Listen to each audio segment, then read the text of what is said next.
Hi, my name is Katie Turner, and I'm presenting on Chapter 13, Leadership Ethics. And whenever you see a little Bitmoji of me, it should be a prompt for you to stop and reflect. So if you took Dr. Mertler's class last semester, he asked us to engage in pre-reflections. So that's kind of what I'm thinking here is, what are your thoughts about ethics? As a behavior analyst, I have a strict code of conduct from our board that I'm supposed to abide by, but often working in schools which are contextually messy and soupy, it can be challenging to find answers within my strict guidelines.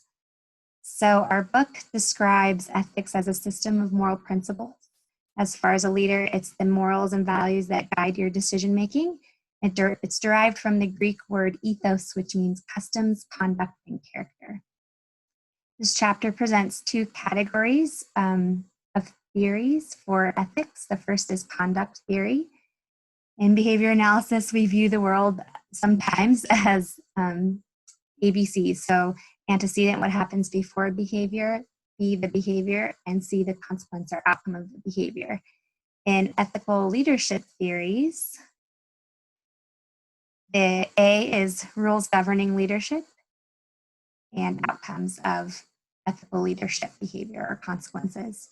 And then the other category is character theories, which just describe qualities or characteristics that a leader should have.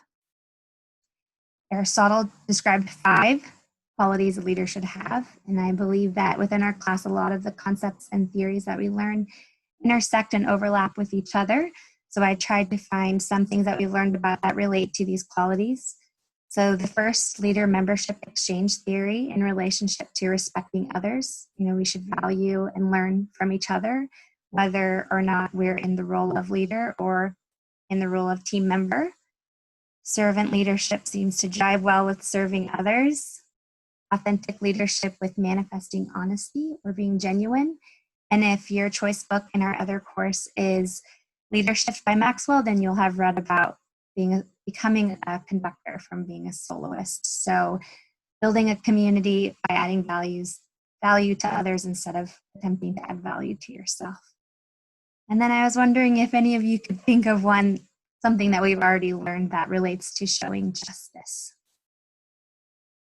So why is ethics important?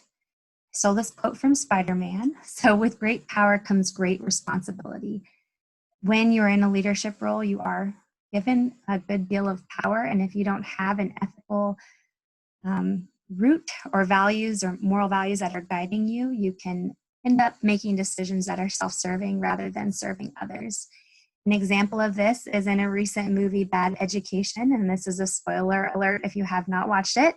I just recently watched it, but the movie depicts a true story where 2 district leaders, one including the superintendent, end up funneling millions of dollars from the school into their personal finances to purchase things for their lives.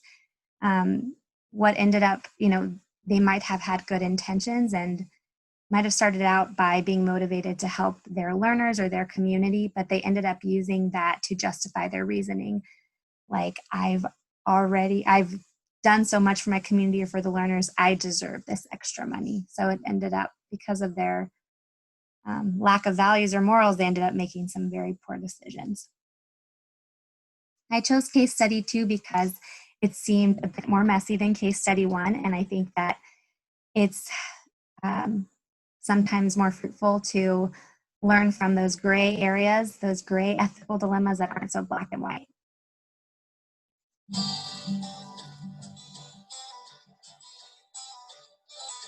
Meet Dr. Alex Morgan, the department chair.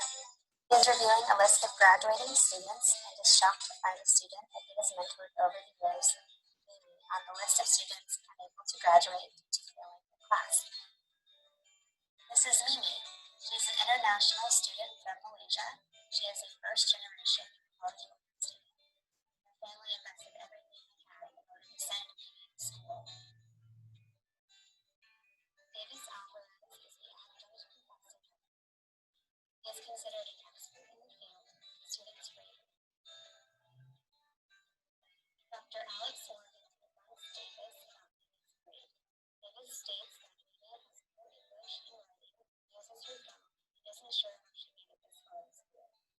Dr. Alex Morgan states that she has a certain language English due to her culture and her Spanish difficulties. Dr. Alex Morgan hopes to shed light on this mystery and picture when Davis stays put in speech therapy.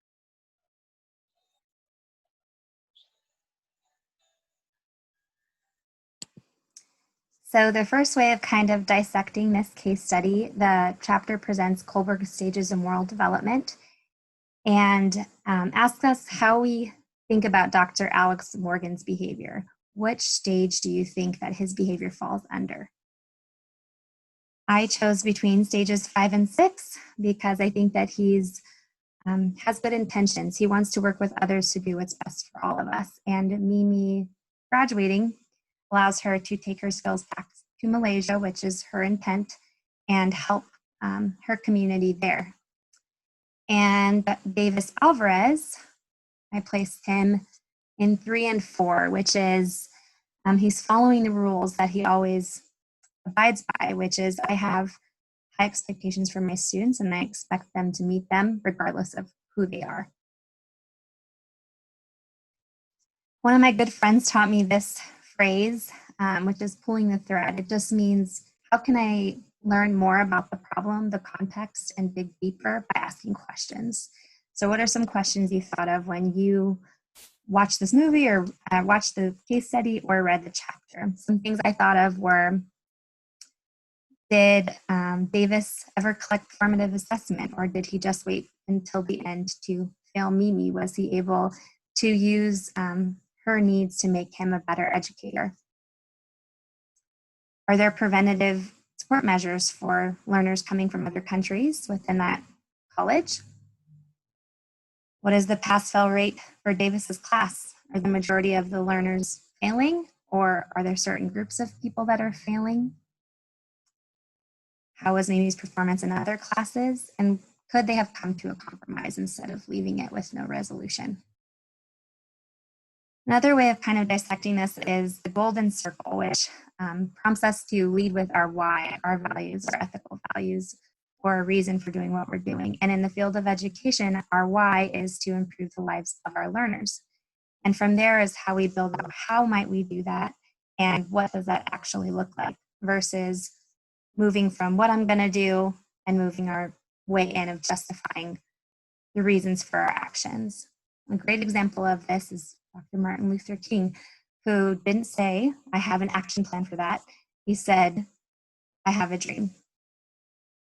And if you did choose leadership as your book of choice, Maxwell offers 3 good questions that also kind of get to the root of your ethical values. So when you're making a decision as a leader, you can ask yourself, is this good for the organization? Is this good for the people? Or is it good for me? And if it's good for you and you only, then you might be making an ethical error. So my problem of practice is implementing multi-tiered systems of support by focusing on Tier 1, positive behavior supports for all learners, building a foundation for them.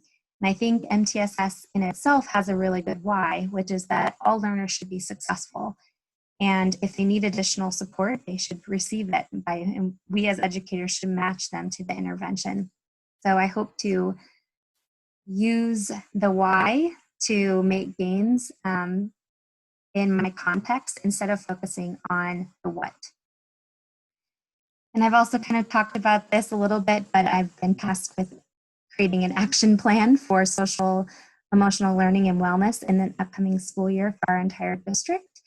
And I am trying my best to lead our team with our why. And I think from there, everything else will follow if we can. The why is also very inspirational. So if we kind of wrap ourselves together around that why, we collectively have a shared vision and can act upon it. So just one more way of dissecting is, who shapes the system of moral principles? Is it the leader, the team members, or is it everyone?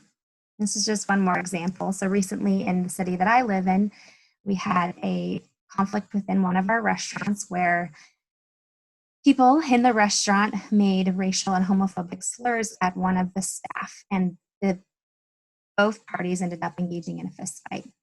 The owner of the restaurant fired the staff and banned the couple that was engaging in that behavior towards the staff person. What ended up happening was the restaurant community, their restaurant community, ended up about a dozen people ended up resigning. And within our local community, everyone has been bombarding every site that they have with very negative comments about their decision. So some things I thought of when I read this in relation to ethical leadership is, could the owner of the restaurant shift their mind frame by listening to the people that have differing opinions? Could they learn from this opportunity? Or, they were the leaders of that decision, but it seems like their decision is not matching the moral principles of their own internal restaurant community or our local community. So how can they use that information or use that feedback to guide themselves and shape themselves to be better leaders? Moving forward, when you face an ethical dilemma, one thing that I found really helpful was this flowchart that was presented at a conference for behavior analysis. So it's very specific, but it guides you in answering questions and making decisions. And this is another example that might be more helpful, and I referenced it if you would like to use it. And lastly, I think it's just important to have an accountability partner or a group of people that you feel comfortable going to talk through ethical dilemmas. Sometimes they can be really gray, and it's hard to ascertain what the right way is. So having feedback or a team to help bounce ideas off is always helpful. Thank you so much for listening. I'm so happy to have learned from all of you and all of the videos that you have made, and I'll post all of these references in the box. Thank you so much. Have a great week.